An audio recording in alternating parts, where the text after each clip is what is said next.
Okay, I apologize about that. So let me just re-explain a bit. So really all we care about is what the function is approaching as x approaches a. So we don't actually care about f at a, even though it's 8. We just care about, look, as x gets getting closer and closer to a from the left and from the right, that function's getting closer and closer to 5. It's not getting closer and closer to 8. So the limit is 5. Okay, and one more important point here is that a limit exists if and only if, so in math, if and only if is represented by 2 f's. I'll explain that in a second. So a limit exists if and only if the limiting value from the left equals the limiting value from the right. So as you're getting closer and closer to that x value from the left, it has to be approaching the same y value that it's approaching from the right. If they can't be approaching 2 different y values, then the limit doesn't exist. We can't define a limit there. That's one way for a limit to not exist. Okay, so in a piecewise function, for example, the limit may not exist where there are fences, if you think about it that way. Now, just a word about if and only if. In math, it's a very important difference between just the word if and then if and only if. If and only if is used when a statement can be said in either way. So for example, this statement could be said as written, or you could say it in the opposite order. You could say the limiting value from the left equals the limiting value from the right if and only if a limit exists. So it's when a statement is true, whether you say it in either direction. It can also be denoted with a two-way arrow like this. Okay, an if statement is a one-way if. So example, a shape is a quadrilateral if it is a square. That is true, but you can't say a shape is a square if it is a quadrilateral. So there, it's only if with the first statement. You couldn't use if and only if. So just a word for your future. If you're going into future math, that's used quite often. Okay, so let's get into example 2. So now we're going to find one-sided limits. So a one-sided limit is when you're just looking at a limit from one side, not from both sides. And this will help us to determine if a limit exists. So here we have a piecewise function. You can see that for all x values less than 1, we have a linear function x minus 1. So there it is there. So it has an open dot where it would be at 1. So normally at the x value of 1, you would have 0, but we have to do the open dot because it doesn't actually exist there. And notice the function equals 1 at 1. And then for anything after 1, it's this square root function that looks like this. I just kind of thought about a table of values in my head and created that. So let's take a look at some notation here. So then we have the limit, as x approaches 1, and then I'm going to put a little minus there. So this means the limit as x approaches 1 from the negative side or from the left of f at x. So for this one, we're looking here. So as x gets closer and closer to 1, fx is getting closer and closer to 0. So we can say here that the limit is 0. Okay, now let's do the other limit. So the limit as x approaches 1 from the positive side or from the right of f at x. So as x gets closer and closer to 1 here, f at x is getting closer and closer to 2. So the right-sided limit is 2. The left-sided limit is 0, and the right-sided limit is 2. Okay, so you can write those that way. Okay, and then we can say, since the limit as x approaches 1 from the left does not equal the limit as x approaches 1 from the right, therefore the limit as x approaches just normal 1 of f at x does not exist. So we can put D and E for does not exist. Okay, since they don't equal the same thing. Now notice I didn't actually talk about f at 1 at all. F at 1 equals 1, but I didn't even reference it because it's not part of the limit process. Okay, so let's go down to the formal definition of a limit. So let f be a function, and a is in the set of all real numbers. Okay, so let f be a function, and a is just a number in the set of all real numbers. The number L is the limit of the function y equals f at x as x approaches a. So we can say the limit as x approaches a of f at x equals L. So that is the formal definition of limit. Now, limits in their existence. Okay, so a limit as x approaches a of f at x exists if and only if, so we already know some of this. So number one, the limit as x approaches a from the negative side, so from the left of f at x exists. So that limit that one-sided limit has to exist. Two, the limit as x approaches a from the right of f at x has to exist. And finally, those two limits are the same. So the limit as x approaches a from the left of f at x is equal to the limit as x approaches a from the right of f at x. So those are the three conditions for existence. Okay, so if the function is approaching infinity, the limit does not exist because that's not a real number. Okay, the function has to be approaching a real number, and it has to be approaching the same real number from the left and from the right. So some key ideas.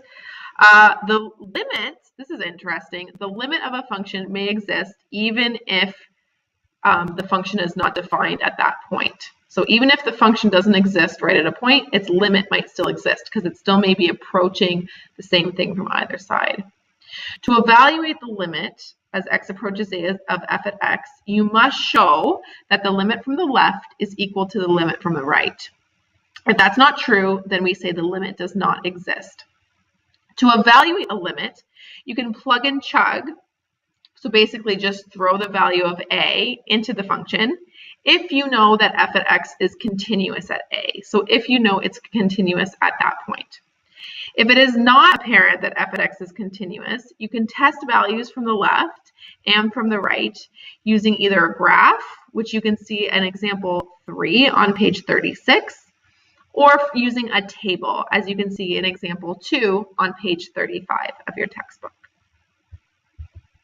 So let's do this example. So the limit as x approaches 2 of x squared plus 1 is equal, so we want to find that limit, and we want to illustrate your result with a graph indicating the limiting value.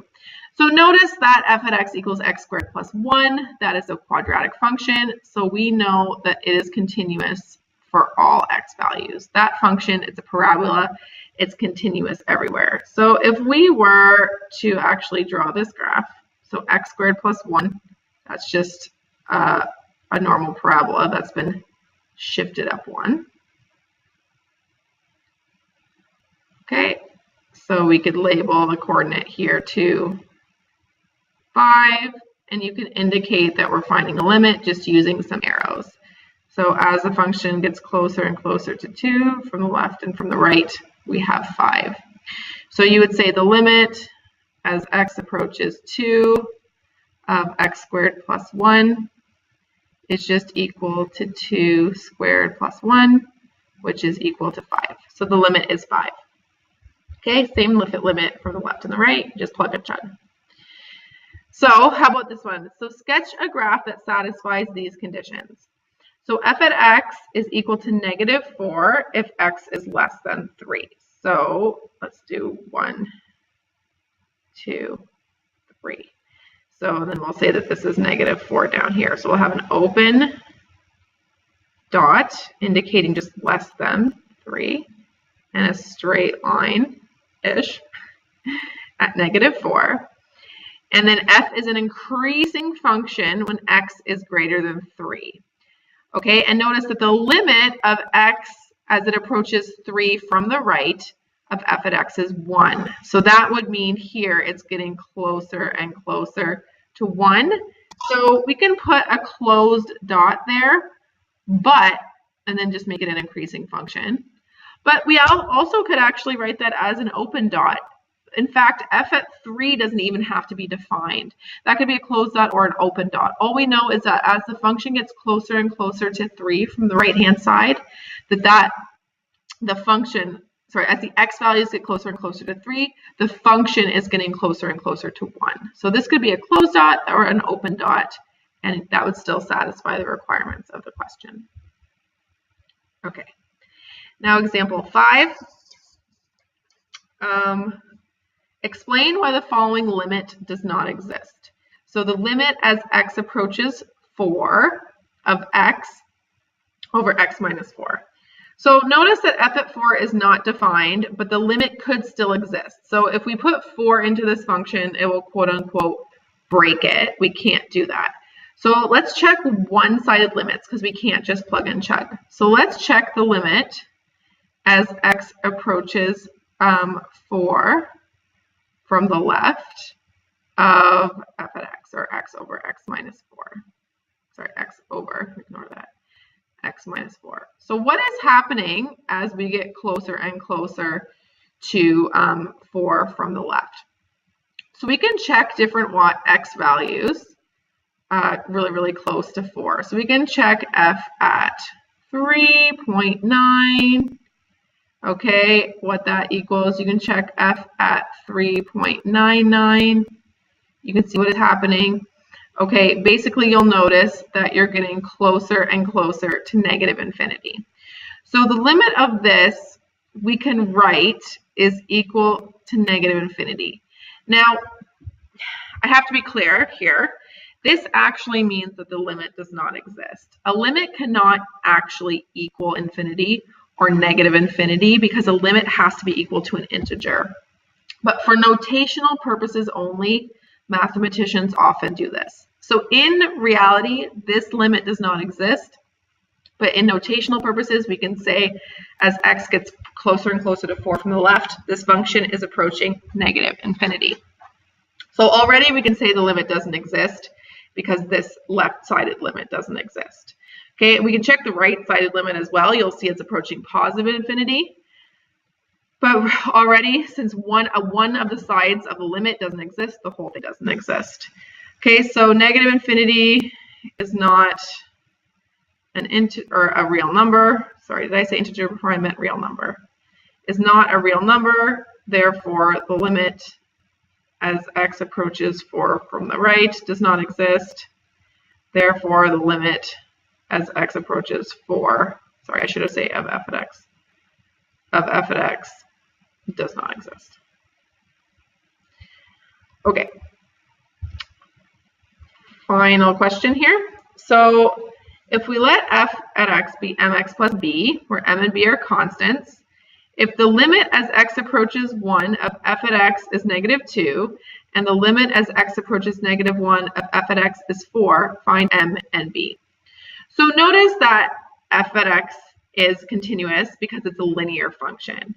So since f at x is continuous, we can turn limits into coordinates.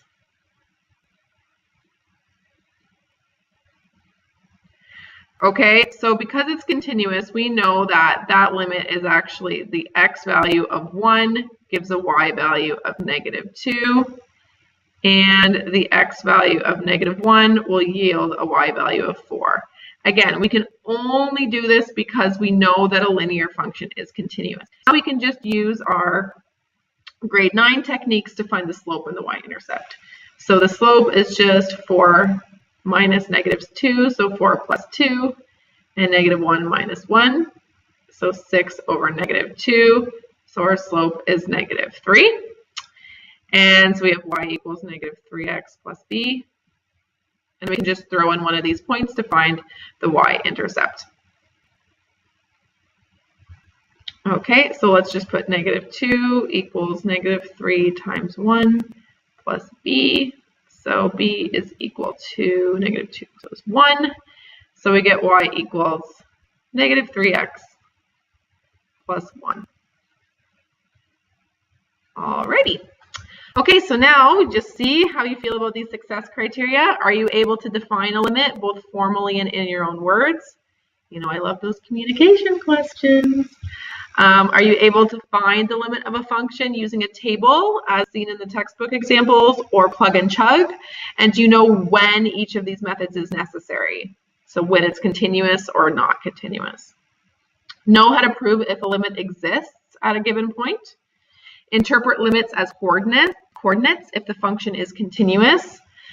Understand the burden of proof necessary in each case, and use proper notation. Very important.